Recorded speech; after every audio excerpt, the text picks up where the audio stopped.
дарыгери Гиннес рекордтор китебине катталды. Саламатсыздарбы?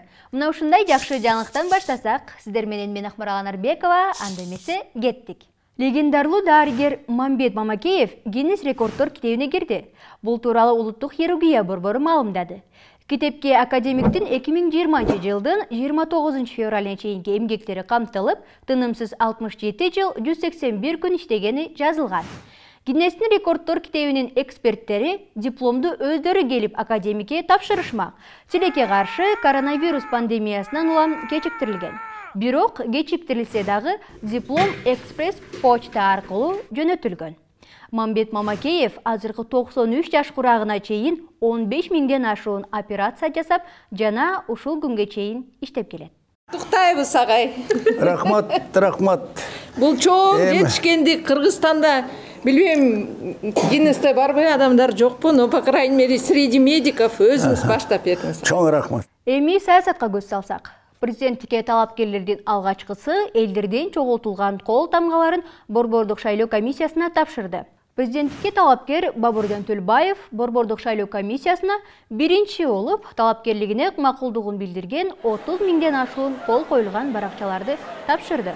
Бул кол топтоо баракчаларын тапшыруу мөөнөтү 4 декабрга караган сааттан тартып аяктайт.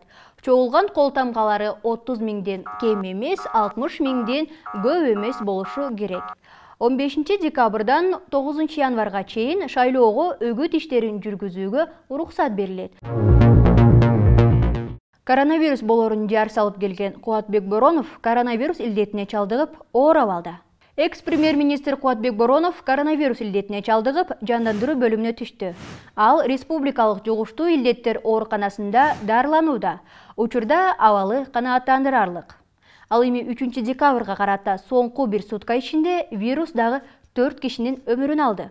Маалыматка ылайык 420 адам жаңы жуктуруп алгандар. Ушуну менен бул илдетке чалдыккандардын расмий эсеби 74 миңге жакындады. Алардын ичинен 65.589 киши оорудан айыккандар.